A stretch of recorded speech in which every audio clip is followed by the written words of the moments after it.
नमस्कार दोस्तों, मैं राहुल चौधरी आपके अपने परिवार रोजगार विद दफ्तरी पर आप सभी का तहे दिल से स्वागत करता हूं। आ चुके हैं आपकी सेवा में एक बार फिर आपकी पढ़ाई में चार चांद लगाने के लिए, और वो चार चांद लगा रहा है आपके ये प्रैक्टिस सेट। आप सभी यदि इन प्रैक्टिस सेटों को पूरी ईमानदारी के साथ में अपने पेपर आने तक लगाते हैं तो ये मान लेना कि इस बार एसएससी परीक्षा में आप लोग ज़रूर उस मुकाम तक पहुंचेंगे जिसका ध्यान अभी तक आप लोगों ने किया हुआ है। दोस्तों, जैसा कि मैंने आप सभी से वादा किया था कि मैं आपके लिए सभी प्रैक्टिस सेट की सुविधा आपके बीच में लेकर के आऊँगा, और उसकी शुरुआत भी हमने की। मैथ तो आपका चल ही रहा था, लेकिन हिंदी की भी शुरुआत उसमें की, और भी सब्जेक्ट आने थे। लेकिन दोस्तों, उसके लिए मैं माफ़ी चाहूँगा। बीच में अभी थोड़ा कोचिंग के लिए एडमिनिस्ट्रेशन प्रॉब्लम हुई, उसकी वजह से व्यवधान आया। लेकिन आप लोगों की दुआ और परमपिता परमात्मा की रहनुमाई से ये पॉसिबल हो पाया कि एक ही दिन में आप लोगों के लिए वो प्रॉब्लम परमानेंट तो दूर नहीं हुई है, लेकिन टेम्पररी तौर पर वो सॉल्यूशन हमें मिल गया है, जिससे कि आप लोगों की पढ़ाई निरंतर जारी रहे और आपका भविष्य अच्छा हो। इसी के साथ में आज के एक बेहतरीन प्रैक्टिस सेट की शुरुआत करने जा रहे हैं। सारे स्टूडेंट एकदम तैयार हो जाइए। और आज की क्लास का दो संख्याओं के बीच का अंतर उनके योग का 15% है। छोटी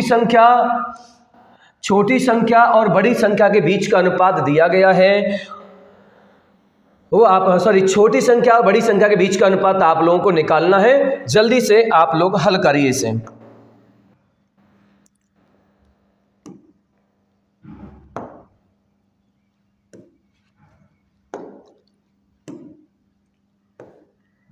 चलिए भाई, तो आपका यहां से है जवाब क्या रहा भाई आपका? दो संख्याओं के बीच का अंतर उनके योगफल का 15% है।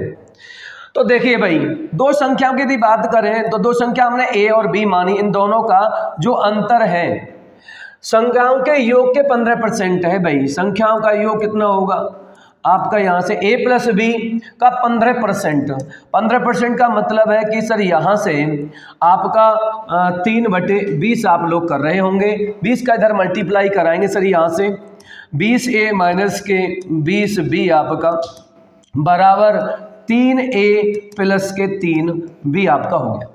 अब सर ए को इधर लेकर के आइए तो इधर होगा हमारे पास में 17a, और उधर जब जाएगा बेटे यहाँ से तो 3b प्लस के आपका 20b हो जाएगा, और ये हो जाएगा 17a बराबर के आपका 23b। और a और b के अनुपात की बात करूं, छोटी संख्या, ध्यान रखना, छोटी संख्या और बड़ी संख्या के बीच का अनुपात आप लोगों से पूछा गया है, तो आप लोगों को इसमें आप जरूर गलत करेंगे। कहीं आप 23:17 मत लगा देना।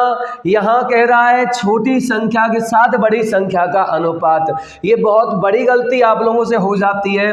तो इस तरह से छोटी संख्या मेरी बी है, बड़ी संख्या मेरी ए है, तो इस तरह से आपके प्रश्न का जवाब आ जाएगा ऑप्शन नंबर ए। ठीक है, तो ये क्वेश्चन आपका हुआ, आप लोगों ने भी जवाब दिया। इसमें ध्यान रखने वाली बात ये है कि छोटी संख्या के साथ बड़ी संख्या का अनुपात, जब एग्जाम में आप लोग बैठे होंगे तो आप लोगों का शुरुआत में रेशियो आ रहा होगा 23:17, और यदि आपने इस चीज़ को इग्नोर कर दिया, ध्यान नहीं दिया, तो आप लोग कहीं ना कहीं ऑप्शन नंबर ए लगाकर आ रहे होंगे, क्योंकि ज़्यादातर हमारी सोच का आंसर ऑप्शन ए पर ही निर्धारित किया जाता है। फर्स्ट अटेम्प्ट में देखा और लगा के तड़ाक चले आए, और घर आए तो देखा कि भाई ये तो क्वेश्चन हमारा गलत हो गया। तो इसलिए विशेष ध्यान रखना है। अगला प्रश्न देखिए, अंशु ने 1 रुपये में 20 बटन खरीदे। 25% का लाभ प्राप्त करने के लिए उसे 1 रुपये में कितने बटन चाहिए? करिए शानदार सा प्रश्न, एक छोटा सा प्रश्न आपके सामने, आपका जवाब क्या आने वाला है सर? यहाँ से करिए इसे जल्दी से भाई। करिए इस प्रश्न का जवाब क्या आएगा, जल्दी से जवाब दे पा रहे होंगे भाई सभी स्टूडेंट। चलिए भाई जवाब आ चुका है सर। यहाँ से देखिए ध्यान देना भाई, आप लोगों का यहाँ से 25% का लाभ प्राप्त करने के लिए ध्यान देना सर, ये कीमत है। ये कीमत क्या है? 25% का मतलब है आपका 1/4, 1/4, ठीक है। इसको कीमत यदि हमें 4 से 5 कर दी गई तो आप लोग जानते हैं सर यहाँ से कि वस्तु की बात होती है तो वस्तु हो जाती है 5 से 4 आपकी जो है, ठीक है। वस्तु यहाँ 5 खरीद रहा है और प्रश्न में 20 खरीद रहा है आपका, तो 5 की वैल्यू कहीं ना कहीं 20 को बताएगी, एक वैल्यू बताएगी 4 को। और आप लोगों से पूछ रहा है कितने बटन बेचने होंगे, तो 5 खरीदे हैं 4 बेचने होंगे, मल्टीप्लाई 4 की करा रहे होंगे तो कितने बेचेंगे सर? आप यहाँ से 16 आप लोग बेच पा रहे होंगे। तो इस प्रश्न का जवाब रहा ऑप्शन नंबर बी। एक तो तरीका यह है इस प्रश्न को करने का। एक दूसरा तरीका है कि जब आप लोग यहाँ से MDH का भी तरीका यूज कर सकते हैं, MDH का भी तरीका यूज कर सकते हैं, उसको भी हम कर सकते हैं आपका। बाकी चलिए आगे हम बात करें आपका अगले प्रश्न की तरफ। a + b = 25 और a - b = आपका 7। और आप लोगों से पूछा क्या है? मध्यानुपाती आपका।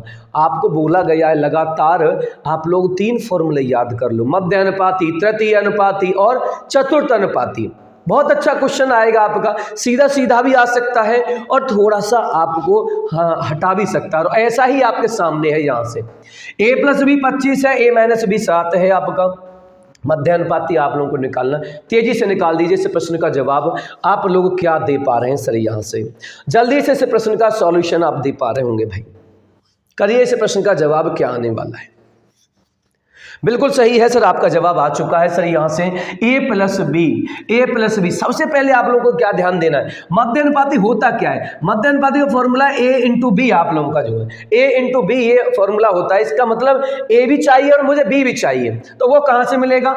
वो यहाँ से मिलेगा। दोनों इक्वेशनों को सॉल्व करिए आप, a + b, इसके बाद में a - b बराबर कितना है? 7। ये इक्वेशन आप लोग हल कर पा रहे होंगे सर। करेंगे ये दोनों, देखिए दोनों बराबर, एक को खत्म करना पड़ेगा सर। यहाँ से अपोजिट चिन्ह भी है और बराबर भी है तो यहाँ से कैंसिल हो जाएंगे।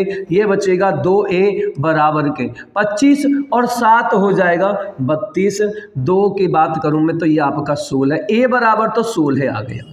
जब a बराबर 16 है तो सर टोटल दे रखा है आपका 25।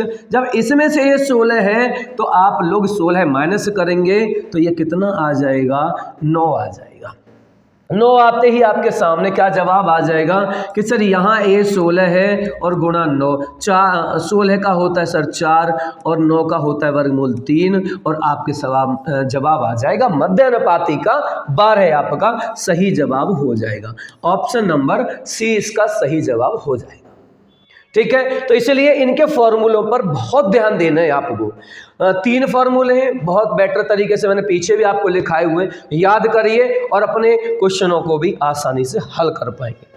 अगला प्रश्न, एक वस्तु का अंकित मूल्य आपका यहाँ से दिया हुआ है, लेकिन दुकानदार ने यहाँ पर 2 प्रकार की छूट दी हुई है, एक 20% और एक 10% की दोहरी छूट है। अंततः उसने किस मूल्य पर वस्तु बेची होगी, ये आप लोगों को बताना होगा। जल्दी से इस प्रश्न का जवाब कर दीजिए। क्या जवाब देने वाले हैं आप लोग? करिए भाई, इस प्रश्न का जवाब क्या आने वाला है। चलिए भाई देखते हैं भाई इस प्रश्न का जवाब क्या आने वाला है। आपका आया है यहाँ पर, देखिए एक वस्तु का अंकित मूल्य, देखिए ध्यान देना, अंकित मूल्य पर ही हमेशा छूट दी जाती है। अंकित मूल्य, बाजार मूल्य, जब आप लोग किसी वस्तु खरीद कर लाते हैं, देखते हैं, उस पर पलट के देखते हैं क्या अंकित मूल्य है, उसी को अंकित मूल्य कहा जाता है। उस पर यहाँ 2 प्रकार की छूटें, एक 20% की है, 20% का मतलब है कि 80 में बेचेगा आपका, और इस पर एक और छूट दी है 10% 10% की 100 की चीज़ को 90 में बेच रहा होगा। और निकाल दीजिए भाई यहाँ से, बड़ा आसान है, 9 अट्ठे 72 और ये प्रश्न का सही जवाब हो जाएगा आप लोगों का, क्योंकि ये कैंसिल आपका 4 वैल्यू इधर है तो यहाँ 4 खत्म कर रहे होंगे और जवाब आ जाएगा ऑप्शन नंबर बी आपका। चलिए अगला प्रश्न देखते हैं भाई यहाँ से। अगला प्रश्न है, नितेश किसी दूरी का 1/4 भाग 20 किलोमीटर प्रति घंटा की चाल से अगला 1/4 भाग 10 किलोमीटर प्रति घंटा की चाल से शेष भाग 80 किलोमीटर प्रति घंटा की चाल से संपूर्ण तय करता है। संपूर्ण दूरी के लिए नितेश की औसत चाल कितनी होगी? जल्दी से इसका जवाब दे दीजिए। किसका जवाब क्या आने वाला है? औसत चाल। लगातार आप लोगों के बीच में मैं एसएससी जीडी के 2022 के प्रीवियस पेपर करा रहा हूं और आप लोग एक बात देख रहे हैं कि सर इनके अंदर हमने देखा औसत चाल से बहुत सारे प्रश्न पूछे, सीधे सीधे भी पूछे गए हैं और थोड़े से कुछ हट करके भी पूछे, लेकिन आप लोग जानते हैं औसत चाल जब भी निकालनी होती है तो कुल दूरी बटे कुल समय आप लोग लगा रहे होंगे और आपका जवाब आ रहा होगा। तो मेरे शेरनियों जल्दी से इस प्रश्न का जवाब मुझे यहां दे दीजिए, क्या जवाब आने वाला है आपका? देखिए भाई बिल्कुल सही है, जवाब आ चुका है आप लोगों का। नितेश किसी दूरी को, देखिए दूरी जब एक ही दूरी हो सर आपकी तो उसके लिए बेहतरीन तरीका है कि ये कह रहा है 1/4, फिर अगला 1/4, फिर शेष भाग। एक दूरी मान लीजिए फ्रैक्शन के रूप में आप लोग, और वो दूरी मान रहे होंगे कि सर हमने 1/4 का मतलब 4 से कटनी चाहिए, आपको 4 ही मान लेनी है। 1/4 इसका निकालेंगे आप लोग, 1/4 तो सर इसका 1 हो जाएगा आपका, और 20 किलोमीटर प्रति घंटा की चाल है। देखिए ये डिस्टेंस है आप लोगों की, ये डिस्टेंस है आप लोगों की, और आप लोगों को क्या चाहिए यहाँ से? आप लोगों को औसत चाल जो है, औसत चाल का जो फॉर्मूला है आप लोगों का, वो फॉर्मूला है कुल दूरी बटे कुल समय।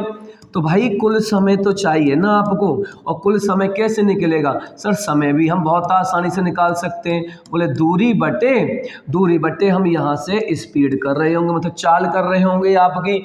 तो यहाँ पर देखिए एक दूरी को आपने 20 किलोमीटर प्रति घंटा की रफ्तार से तय किया है, इसका मतलब टाइम t1 जो हो जाएगा वो आपका 1/20 हो गया। इसके बाद में फिर इसका अगला 1/4 फिर भी आपका 1 हो जाएगा भाई। 1/4 का मतलब तो एक को आपने किस चाल से तय किया है? 10 किलोमीटर प्रति घंटा की चाल से, 10 किलोमीटर प्रति घंटा की चाल से t2 आपका हो चुका है, और शेष जो बचा है 1 और 1 2, तो 2 ही शेष बचा है, बटे कितना करेंगे? 80, शेष भाग 80 की बात कर रहा है। और इस तरह से 1/20 20 और आपका कितना हो जाएगा? 20 चौक 80। ये t3 जो हो गया है 1/40 हो गया है आपका, 1/40। अब इन सभी को जोड़ दीजिए आप लोग, सबको जोड़ेंगे तो सर यहाँ हम कर पा रहे होंगे कि 1/20 प्लस आपका 1/10 प्लस के 1/40, एलसीएम आ गया 40। तो 20 दूनी 40, 10 चौक 40, 40 सेकंड 40, 6 आपका 4 और 2 6 और 1 7, आपका 7/40 टोटल समय आ गया। टोटल समय यदि ये 7/40 है तो मैं यहाँ से एवरेज स्पीड आसानी से निकाल पाऊंगा। 4 मेरे पास में टोटल दूरी है और बटे 7/40 करेंगे आप लोग। सर 7/40 40 ऊपर पलट रहा होगा आप लोगों का, पलटेगा तो सर यहाँ से काम कर लीजिए आप लोग, इसको मैं लिख सकता हूँ 4 गुणा 40/7, 4 चौक 16 है आपका, तो यहाँ बटे 7, 7 दूनी 14 आपका हो जाएगा, यहाँ से 2 बचेगा, फिर आपका 7 दूनी 14। भाई 2 कहाँ आ रहा है? 2 तो इसी ऑप्शन में आ रहा है, तो इस ऑप्शन को कहूँगा मैं 2 9.86 किलोमीटर प्रति घंटा। यही इस प्रश्न का सही जवाब हुआ। 22.86 आपका किलोमीटर प्रति घंटा इसका जवाब हो चुका है। ये रहा औसत दूरी का एक प्रश्न, आप लोगों का ध्यान रखना है। बेहद आसान प्रश्न होते हैं ये, ध्यान से करिए आप लोग। 4 अंकीय सबसे बड़ी और 4 अंकीय सबसे छोटी संख्या के बीच का अंतर ज्ञात करें। तो जो 36 और 48 से पूर्णतः विभाज्य है। ध्यान देना भाई, जल्दी से इस प्रश्न को आप लोग करिए। 36 और 48 से पूर्णतः विभाज्य भी होनी चाहिए, ये आप लोगों को निकालनी होगी भाई। जल्दी से इस प्रश्न का जवाब आप लोग दे दीजिए। क्या जवाब आने वाला है आप लोगों का भाई? करिए जल्दी से इस प्रश्न का सॉल्यूशन, क्या आने वाला है।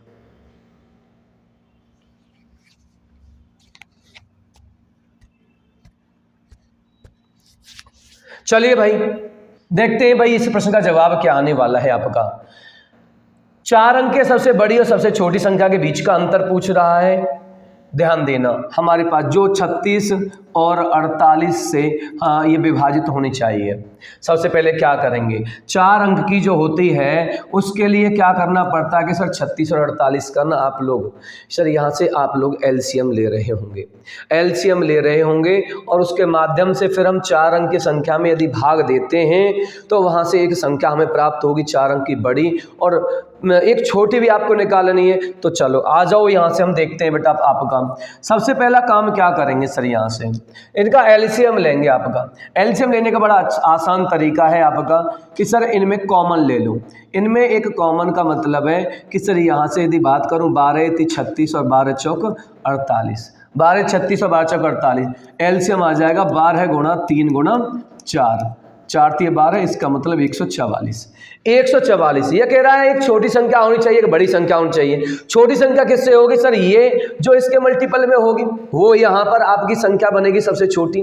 तो देखिए सबसे छोटी की यदि मैं बात करूँगा आप लोगों का सर, यहाँ से जो आपकी कितने अंक की बननी है, 4 अंक की। यहाँ से भाई 3 अंक की यदि आपकी बनती है, मान लीजिए 6 का इसमें भाग दें, 14 × 6 = 84, ये तो 3 अंक की बन रही है। छोटी संख्या का मतलब है इससे आपकी इसके मल्टीपल में सबसे छोटी 4 अंक की संख्या बनानी है एलसीएम के मल्टीपल में आपका। तो हम देखते हैं सर यहाँ से 7 का मल्टीप्लाई आप लोग करा लें, 7 चौक 28 आपका हो जाएगा, 7 चौक 28, 28 और 2 30, 7 × 7 और 3 10। सबसे पहला हमने काम कर लिया, 4 अंक की सबसे छोटी संख्या तो हमने निकाल ली है। अब निकालनी है 4 अंक की सबसे बड़ी संख्या। उसके लिए मैंने आपको अभी बताया कि जो ये संख्या है इनसे कटने वाली संख्या की बात करूंगा। जो एलसीएम है आपका 144 आपका एलसीएम आया है और 4 अंक की बड़ी से बड़ी संख्या की बात करें, बड़ी से बड़ी का मतलब है कि 9 बढ़ाते चले जाइए। 9 बढ़ाएंगे तो भाई आपका ये रहेगा, इसमें भाग दो, भाग देने के बाद जो शेषफल आएगा वहाँ पर हम देखते हैं सर। यहाँ से देखो 144 की यदि मैं बात करूँ आपका यहाँ से, तो मोटी मोटी यदि मैं बात करूँ कितनी बार जा रहा होगा आपका यहाँ से 14 × 6 = 84 और 14 × 7 = 98 आपका जो है, ठीक है। ये लगभग 6 बार जाना चाहिए भाई। 6 चौक आपका हो जाएगा 6 चौक 24, 6 चौक 24 और 2 26 आपका, और 6 × 6 और 2 8 आपका यहाँ से भाई 864। क्या ये 7 बार जा रहा था? 7 चौक 28, शायद 7 चौक 28, 7 चौक 28 और 2 30, 7 × 7 और 3 10, बिल्कुल नहीं जाता भाई आप लोगों का जो ये। तो 6 बार आप लोगों का ये गया है, इसे आप लोग यहाँ से हटाइए। करिए भाई, इसमें 9 में से 4 जाएंगे तो 5 बचेंगे, 9 में से 6 जाएंगे तो 3 बचेंगे, 9 में से 8 गया तो आपका 1 बचेगा। 9 उतार रहे होंगे आप लोग इसमें। अब ये देखो, ये मैं कहूँ कि 10 बार जाए तो 1440 बनेगा। यदि हम देखें 14 निम्मा 126 आप लोगों का होता है, क्या 9 बार जाएगा? 9 चौक 36 आपका, 9 से बात करें 9 चौक 36 और 3 39 आपका, 9 का 9 और 3 12 है। बिल्कुल सही है कि सर ये है ना हमारा 9 बार चला जाएगा। 9 बार जाएगा और 9 बार जाने पर आप लोगों का यहाँ से कितना होगा 1296 आपका। 9 चौक 36, 9 चौक 36 और 3 39, 3 9 का 9 और 3 12 है आपका 1236 96 ये हो गया। यहाँ आपका कितना बचा 3, 15 में से 9 जाएगा, 9 और 6 होते हैं 15। तो यहाँ तुम्हारे पास में शेषफल जो बचा है ना वो बचा है कितना सर, हमारे पास में 63 बचा है। अब एक काम करना भाई, एक बात बताओ, यदि ये 63 इसमें से यदि मैं माइनस कर दूं तो 144 से पूरी तरह से डिवाइड हो जाएगी, पूरी तरह से डिवाइड हो जाएगी ना आपकी। इसको हटा दीजिए यहाँ से। तो यहाँ जब मैं हटाऊंगा आपका इसके साथ में भाई यहाँ से, तो यहाँ माइनस करो, कितना बचेगा आप लोगों के पास में सर, ये 6 बचेगा, यहाँ पर हमारा 3 बचेगा, यहाँ 9 होगा और यहाँ 9 होगा। तो ये वो संख्या आ चुकी है जो आपकी 4 अंक की बड़ी से बड़ी है। भाई इससे कटने का मतलब है कि 36 48 से कट रही होगी आप लोगों की, तो बड़ी संख्या तो मेरी आ चुकी है 99 36। और छोटी संख्या आप लोगों को बताई थी सर 1008 आप लोगों ने। तो इन दोनों का अंतर ही तो पूछा गया था, अंतर निकाल लीजिए आप लोग। 16 में से 8 गए तो 8 बचेगा, 8 तो सर 2 के पीछे आ रहा है, ये तो कैंसिल हो गई आपके यहाँ से। तो यहाँ कितना बचा 2 बचा आपका। भाई 2 के पीछे तो यही है, बिल्कुल सही है कि 9 और 8 के साथ में यही जवाब होगा मेरे भाइयों, यही जवाब होगा ऑप्शन सी आपका। यहाँ छोटी संख्या और बड़ी संख्या पूछी गई थी। बड़ी संख्या होती है आपका 4 अंकों की, 4 9 लिख दीजिए। छोटी संख्या क्या होगी सर, यहाँ से छोटी संख्या का मतलब है एलसीएम आप लोगों का, वो भी एलसीएम के साथ में मल्टीपल किया हमने तो देखी आपकी 4 अंक की छोटी संख्या आ गई। यदि 6 लेते तो सर वो 3 अंक की ही आ रही थी। तो इस तरह से छोटी और बड़ी हम लोगों ने यहाँ से निकाली है। ठीक है, तो चलिए भाई अगले प्रश्न पर बढ़ते हैं भाई। अगला प्रश्न नंबर 7। एक वस्तु पर अंकित मूल्य 2000 रुपये था, लेकिन दुकानदार ने 20% की छूट दी। असर इससे आसान कुछ हो नहीं सकता आपके लिए, इससे आसान कुछ हो नहीं सकता। करिए जल्दी से इस प्रश्न का सॉल्यूशन आप लोग, जल्दी से करिए मेरे भाई। आप लोग क्या जवाब दे रहे हैं, तेजी से कर दो। जी हाँ, जवाब आ चुका है आप लोगों का सर। यहाँ से देखो सीधी बात है सर कि 2000 रुपये अंकित मूल्य आप लोगों ने दिया है, 20% की छूट दे रहा है 100 की चीज पर, तो 80 रुपये में कहीं ना कहीं ये बेच रहा होगा। और 8 दूनी 16 है, क्या कर रहे होंगे, ऑप्शन सी लगा के बढ़ जाओ भैया आगे, ऑप्शन सी करके आगे बढ़ जाइए। 1600 इस प्रश्न के साथ में आपका ये जवाब आ जाएगा। ठीक है, आगे बढ़िए। अगला प्रश्न देखते हैं भाई यहाँ से। यदि मशीन ए और बी क्रम से 9 घंटे और 12 घंटे में 1100 यूनिट का उत्पादन कर सकती हैं, तो ए और बी इन नियत दरों पर के साथ में काम करते हुए, एक साथ काम करते हुए, नियत दरों पर एक साथ काम करते हुए कितने घंटे में 1100 यूनिट का उत्पादन कर सकते हैं। जल्दी से इस प्रश्न का जवाब दे दीजिए मेरे भाई, जल्दी से इस प्रश्न का जवाब दीजिए। क्या जवाब आने वाला है आप लोगों का, करिए भाई जल्दी से, क्या जवाब दे रहे हैं भाई। टाइम एंड वर्क का इससे आसान और क्या हो सकता है आपके लिए। बहुत ही शानदार शिफ्ट थी ये भी आप लोगों की जो है। करिए भाई इस प्रश्न का जवाब क्या दे रहे हैं। चलिए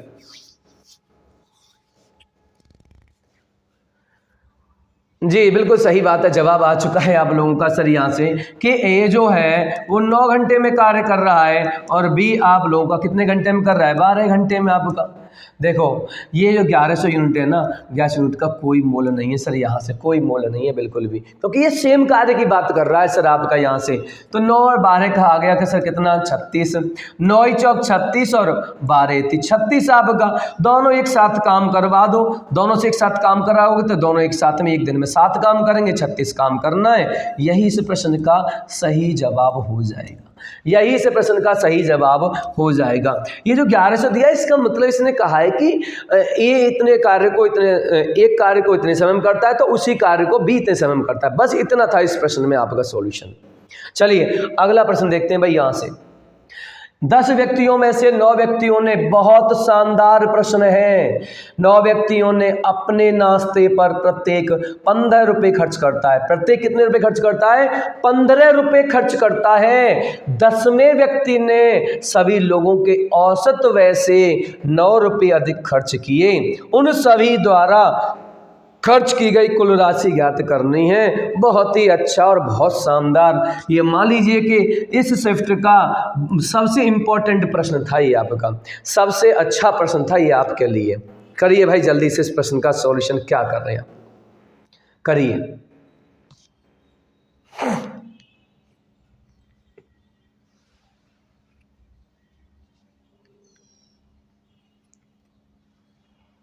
जवाब दीजिए सर यहाँ से।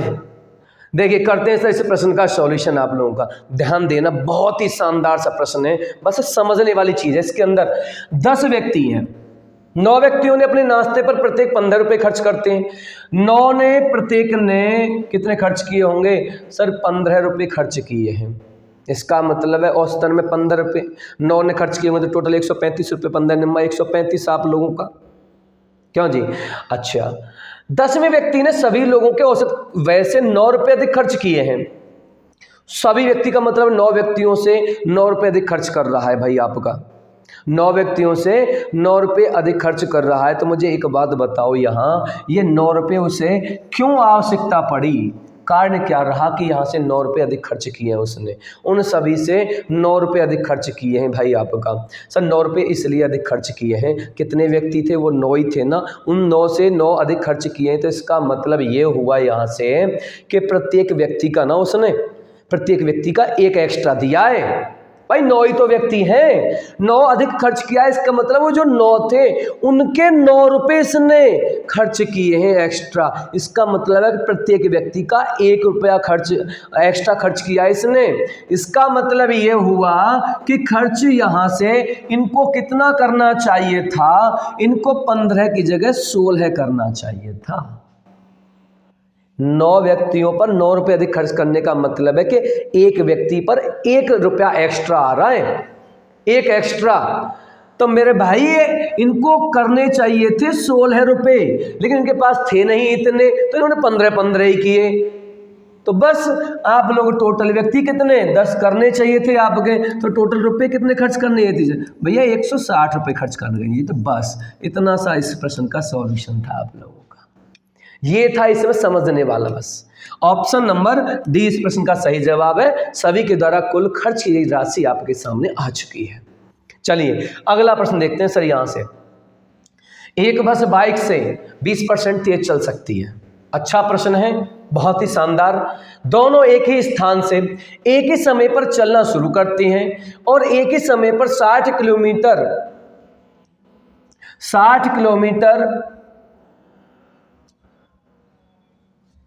एक ही गंतव्य पर पहुंच जाती हैं। 60 किलोमीटर पर पहुंचती हैं, 60 किलोमीटर पर और एक ही समय पर 60 किलोमीटर पर पहुंच जाती हैं।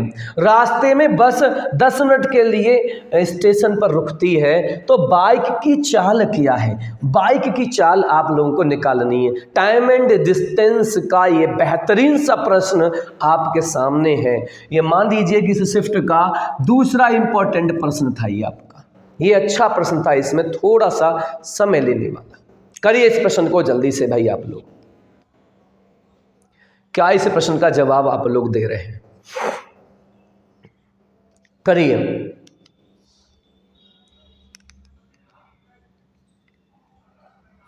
चलिए भाई करते हैं इस प्रश्न को भाई आपका। यहां से बस से 20% तेज चल सकती है बाइक। ध्यान देना, एक ही समय है और एक ही स्थान है भाई आप लोगों का जो है। डिस्टेंस बिल्कुल बराबर है, और जब डिस्टेंस बराबर होती है तो आप लोग जानते हैं कि सर चाल का रेशियो ना विपरीत होता है समय के रेशियो के साथ में। तो भाई चलो आ जाओ यहाँ से। चाल की मैं बात करूं तो यहाँ से एक बस बाइक से 20% तेज चल रही है, बस बाइक से। तो मैं कहूँगी सर यहाँ से ये बाइक की बात करें आपका, और ये आपका बस है भाई आपका, और ये बाइक है, ठीक है। एक बस बाइक से 20% तेज है भाई आपका जो है, बाइक से तेज है। तो भाई बस को आप यहाँ रखिए इसमें, और ये रही तुम्हारी बाइक। 20% तेज है आपका बस बाइक से, ठीक है। तो इसका मतलब है कि सर ये यदि 5 है आपका, 20% का मतलब 1/5 है, तो सर ये 6 होगा। सर समय का रेशो क्या रहेगा? समय का रेशो रहेगा सर यहाँ से 5 से 6 आपका।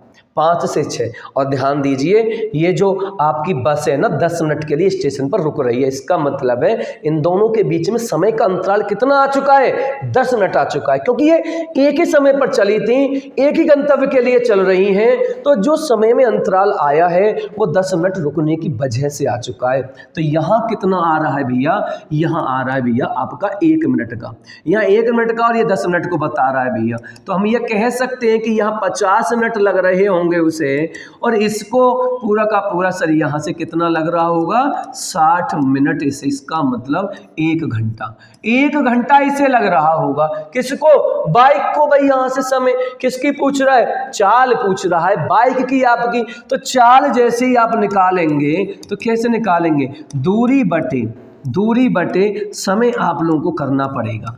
तो दूरी कितनी है हमारे पास, 60 किलोमीटर है भाई आपका, और समय कितना है, 1 घंटा आप लोगों का। तो जवाब कितना आ जाएगा, 60 किलोमीटर प्रति घंटा। 60 किलोमीटर प्रति घंटा इस प्रश्न का सही जवाब आ जाएगा। और आप लोग मुझे कमेंट बॉक्स में सर यहाँ से जवाब देंगे कि जो बस है ना उसकी चाल क्या होगी। ये प्रश्न मैंने आप लोगों से पूछ लिया है, ये प्रश्न आप लोग कमेंट बॉक्स में जरूर इसका जवाब देंगे, सभी स्टूडेंट जवाब देंगे ही देंगे आपका। देन अगला प्रश्न देखिए, 2 वर्ष पहले जमा की गई 10,500 की राशि आपकी पहले वर्ष के दौरान 10% वार्षिक और दूसरे वर्ष के दौरान 12% वार्षिक है। तो आपको ब्याज की दर यहाँ से निकालनी होगी सर, यहाँ से ब्याज की दर आप लोगों को निकालनी होगी।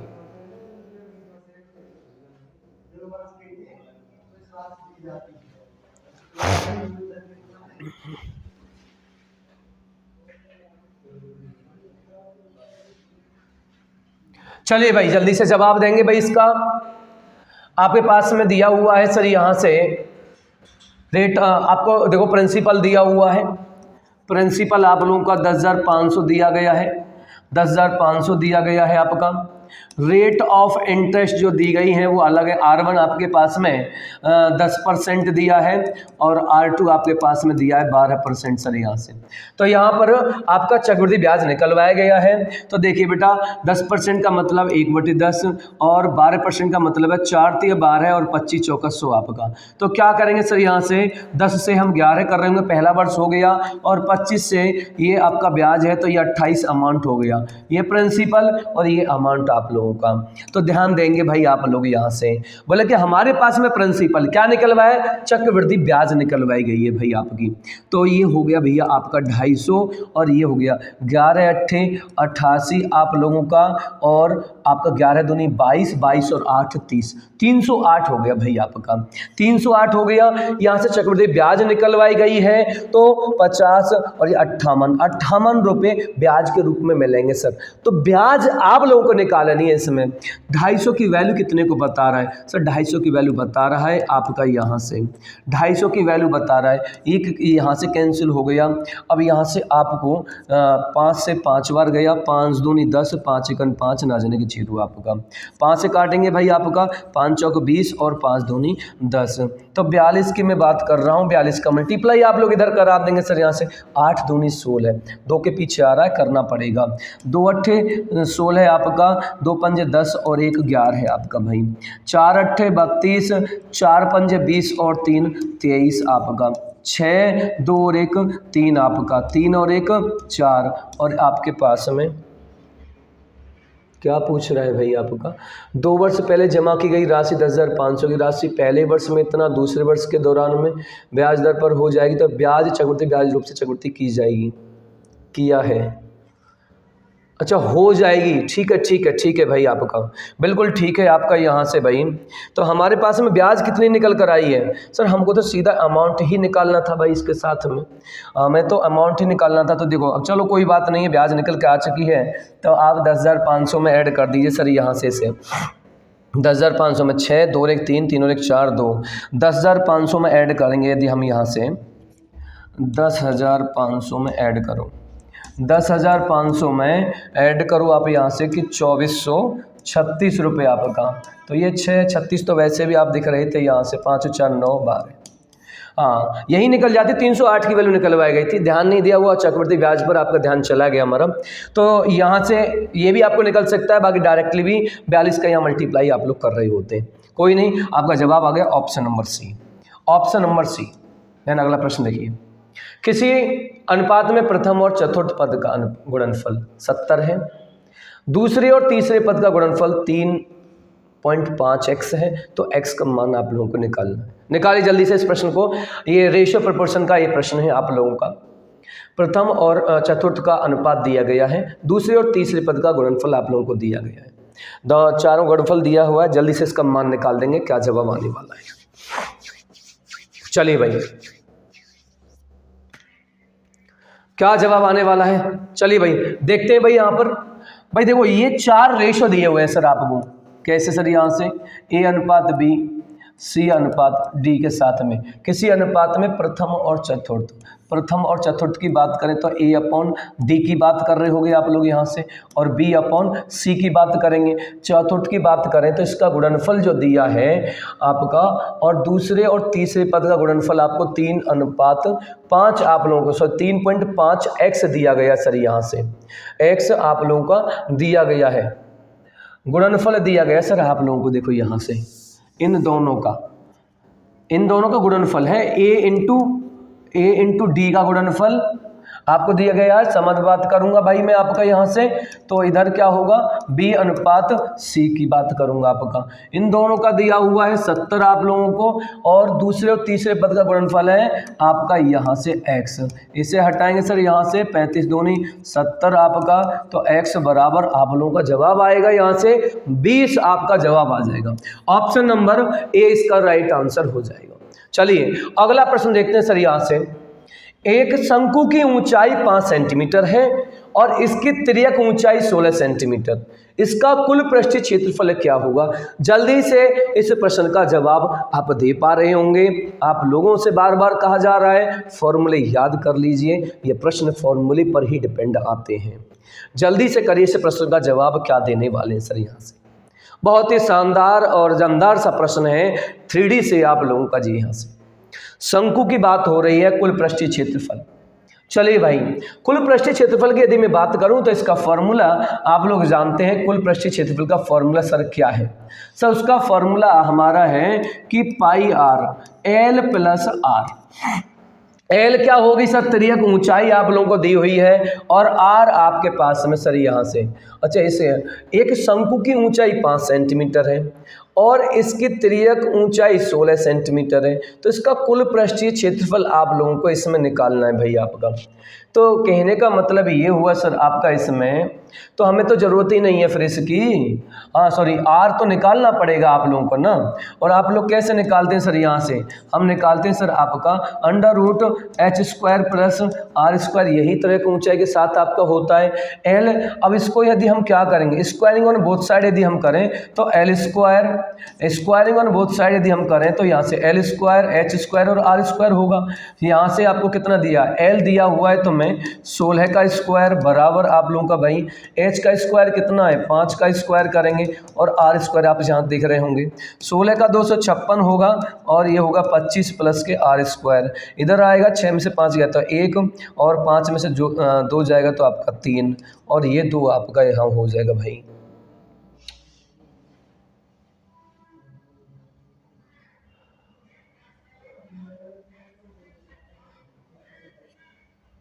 r² यदि आपको निकालना है 256 में से 25 घटाए तो 31 ही आपका लोगों का बचेगा। ये तो आपका भाई यहाँ से, इसमें क्या चीज़ हमसे छूट चुकी है। यहाँ पर एक शंकु की ऊंचाई 5 सेंटीमीटर है, तिर्यक ऊंचाई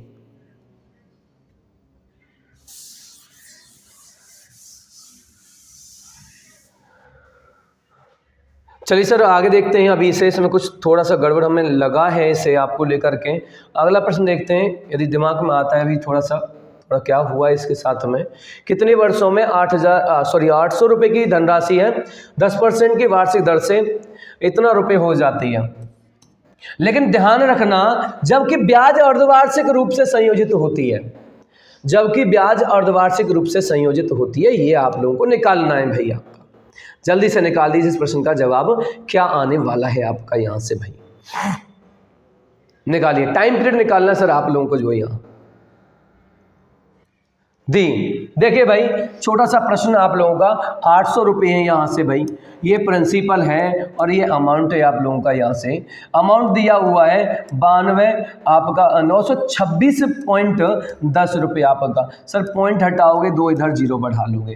कह रहा है ब्याज अर्धवार्षिक होनी चाहिए, तो ब्याज अर्धवार्षिक में सबसे पहले हम क्या करें सर, यहाँ से समय आप निकालेंगे तो ये क्या निकलेगा सर आपका, ये 3 और ये हमारे पास में क्या हो गया सर, ये 21 का क्यूब रहा होगा भाई यहाँ से। इस प्रकार से हमारे पास में अब ये जो ब्याज है सर आपकी, ये जो ब्याज है ये अर्धवार्षिक है। इसका मतलब ये जो निकल कर आया है ये 3 छमाही निकल करके आपका आया है, 3 छमाही। और 3 छमाही का मतलब कितना वर्ष होगा, 1.5 वर्ष। बिल्कुल सही है, हर 6 महीने पर होगी। तो इस प्रश्न का जवाब जो रहेगा ऑप्शन नंबर ए हो जाएगा।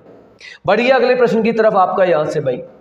एक पुस्तक 20% की छूट के साथ 300 रुपये में सूचितबद्ध है। विक्रय मूल्य को 216 रुपये पर लाने के लिए कितनी अतिरिक्त छूट देनी चाहिए। कहने का मतलब है सेकंड छूट आपसे पूछ रहा है। बस जल्दी से निकाल दीजिए भाई, इसे थोड़ा तेजी से करिए।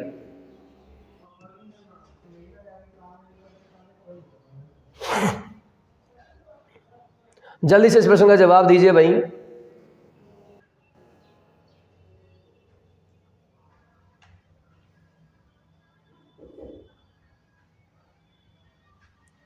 ये क्वेश्चन थोड़ा पीछे लग गया है। एक पुस्तक 20% की छूट पर के साथ 300 रुपये में सूचीबद्ध है। सर यहाँ पर आपके पास में अंकित मूल्य 300 रुपये दिया है, इस पर आप लोगों को एक 20% की छूट दी गई है और दूसरी छूट पता नहीं है और बेच रहा है 216 रुपये में। तो आप लोग क्या करेंगे सर, 300 का 20%, 300 का 20% आप लोग, कहने का मतलब है कि सर यहाँ से 4/5 आप निकाल रहे होंगे। 4/5, 5 से निकालें सर 5 6 30 आपका, 6 चौक 24, 240 रुपये में आपका यहाँ हो गया। अब ये 240 की वैल्यू को 216 में आप लोग बेच रहे हैं, तो आप लोग कितना छूट दे रहे हैं सर यहाँ से। सर हम छूट दे रहे हैं इसके साथ में कि सर 24 रुपये का, और कहाँ से 240 से गुना 100 आप लोग कर पा रहे होंगे। इससे कैंसिल हो गया आपका 24 से 24। तो इस प्रकार से 10% इस प्रश्न का एकदम सही जवाब आ गया। दूसरी भी छूट हमारी यहाँ से 10% हो चुकी है।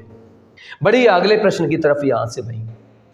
ए और बी मिलकर एक कार्य को 50 घंटे में, बी सी मिलकर के उसी कार्य को 75 घंटे में, और ए सी मिलकर के 25 घंटे में कर सकते हैं। तो ए बी सी मिलकर के इस कार्य को कितने समय में पूरा करेंगे। जल्दी से इस प्रश्न का जवाब दे दीजिए। समय थोड़ा ज़्यादा हो गया तो थोड़ा जल्दी से आप लोग जवाब दीजिए भाई।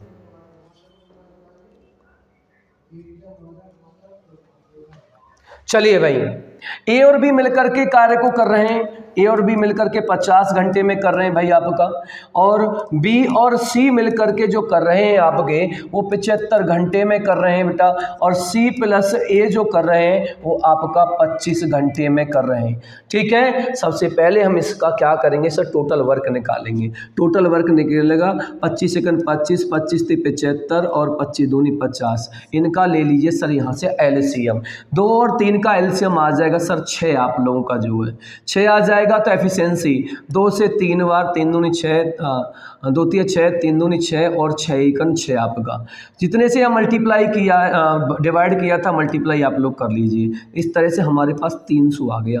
इस प्रकार से 300 आपका टोटल वर्क आपके पास आ चुका है।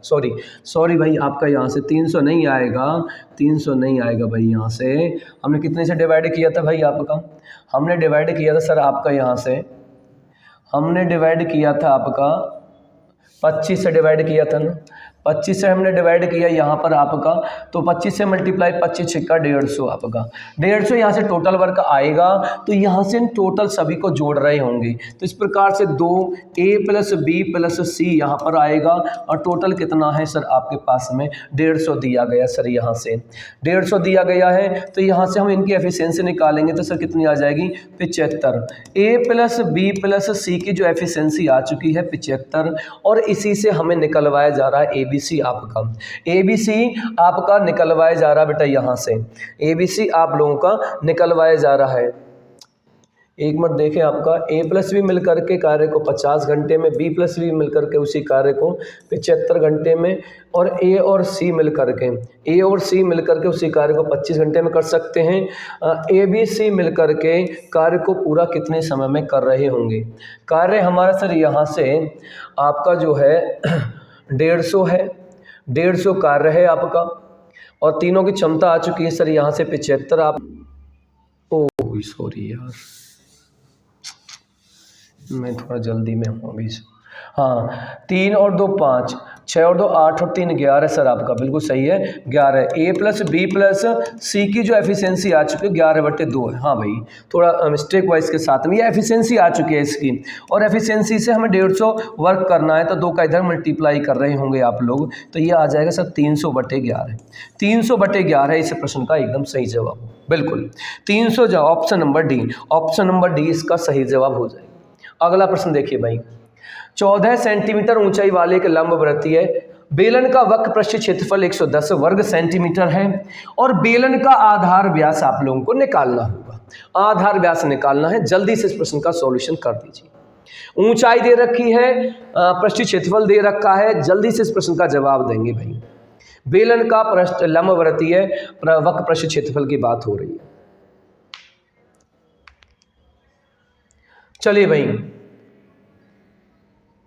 तो इसका फॉर्मूला देखिए भाई, 2πRH सर इसका फॉर्मूला होता है, और यहाँ से रखिए सारी चीज़ों को, रखिए इसमें आपका, और ये जो दे रखा है बेटा आपको यहाँ से, ये 110 दे रखा है भाई, ये 110 दे रखा है आप लोगों को, जो है 2 से मैं काटूंगा तो 55 बार यही हो जाएगा आप लोगों का भाई यहाँ से। तो इसकी वैल्यू, पाई की वैल्यू आप लोग रख रहे होंगे यहाँ पर, तो 22/7 आप लोग रखिए। R आपको निकालना है अभी, क्योंकि व्यास उसे चाहिए, और आपका 14 दिया हुआ है यहाँ से, 14 से 7 दूनी 14 आप लोगों का, जो भाई 7 दूनी 14 आप लोगों का ये हो जाएगा, और R निकालेंगे आप लोग इसके साथ में, 22 दूनी 44, R बराबर 55/44, 11 पंजे 55 और 11 चौक 44 आपका भाई। तो यहाँ से भाग देंगे आप लोग इसमें, तो ये R बराबर कितना आ चुका है, 5/4 आ चुका है, 5/4 आ चुका है भाई आप लोगों का जो इसमें। अब तो इसका दोगुना, जो भाई D होता है वो दोगुना ही तो होता है इसका, तो 5/4 गुना कितना करेंगे सर, 2 करेंगे, 2 से 2, तो ये कितना आ जाएगा, 2.5 आपका, कितना आ जाएगा, 2.5 आ जाएगा भाई आपका। तो 2.5 सेंटीमीटर इस प्रश्न का एकदम सही जवाब हो जाएगा। चलिए अगला प्रश्न देखिए भाई आप लोग, छोटा सा प्रश्न है, आप लोग इसका HW होमवर्क में आप लोग जवाब देंगे, बस ये छोटा सा प्रश्न है, आप लोग कर लीजिए। आगे चलिए भाई, एक व्यक्ति ने कार से 600 किलोमीटर की दूरी 50 किलोमीटर प्रति घंटा की औसत चाल से तय की है, और 100 किलोमीटर की दूरी 100 किलोमीटर प्रति घंटा की चाल से यात्रा तय करता है, और अंत में 50 किलोमीटर की दूरी 25 किलोमीटर प्रति घंटा की चाल से तय करके अपने गंतव्य तक पहुंचता है, तो पूरी यात्रा के दौरान उसकी औसत चाल क्या होगी सर। यहाँ से औसत चाल क्या होगी, एक और औसत चाल का प्रश्न है भाई आपका, एक और औसत चाल का प्रश्न है, जल्दी से इस प्रश्न का सॉल्यूशन आप लोग दे दीजिए भाई। इस प्रश्न का जवाब क्या लोग अब दे पा रहे हैं सर यहाँ से, औसत चाल। चलिए भाई, औसत चाल की बात करें तो औसत चाल का मतलब सर यहाँ से बार बार मैंने आप लोगों को बताया है, औसत चाल जो होती है वो होती है आपका कुल दूरी बटे कुल समय, कुल दूरी बटे कुल समय आपका होगा जवाब। यहाँ से कुल दूरी कितनी है आपका, सबसे पहले देखिए 600 आपके पास दूरी है, 600, इसके बाद में आपका 100 किलोमीटर 700, और इसके बाद में आपकी 50 किलोमीटर की दूरी है भाई, तो ये हो गई 750, कुल हो गई 750 भाई आप लोगों के जो है। इसके बाद में कुल समय कितना होगा, ध्यान दीजिए भाई, 600 किलोमीटर को 50 किलोमीटर प्रति घंटा से, देखो टाइम T1 आप लोगों को निकालना है, तो 600 बटे कितना करेंगे 50 आप लोग कर पाएंगे भाई यहाँ से 50, तो इससे कितना आएगा 12 आपका, ये तो हो गया 12 आपका यहाँ से भाई। T2 आप लोग निकालिए भाई इसके साथ में। अब बात करें सर 100 किलोमीटर, देखो 100 किलोमीटर प्रति घंटा से 1 घंटा में 1, तो इसका T2 कितना हो जाएगा भाई 1 घंटा आप लोगों का जो है इसमें। अंत में 50 किलोमीटर 25 किलोमीटर के साथ हिसाब से। तो भाई T3 तो सीधा बात है सर आपका यहाँ से कि 50 किलोमीटर 25 से जाएगा तो कितना हो जाएगा, 25 दूनी 50 आपका। तो 12 और एक 13, 13 और 2 15, 13 और 2 15 भाई आपका, 15 पंजे तो 76 भाई यहाँ से। तो औसत चाल जो आ चुकी है 50 किलोमीटर प्रति घंटा की आपकी चाल आ चुकी है। ये इस प्रश्न का एकदम सही जवाब था। चलिए भाई अगला प्रश्न देखते हैं भाई। यहाँ से आपका अंकित मूल्य पर 12% की छूट देने के बाद एक मोबाइल फोन का विक्रय मूल्य 22,352 है। यदि कोई छूट नहीं दी जाती है तो दुकानदार को 25% का लाभ होता है। तो मोबाइल फोन का क्रय मूल्य ज्ञात करना है आप लोगों को। निकालिए जल्दी से इस प्रश्न का सही जवाब सर, यहाँ से निकालिए।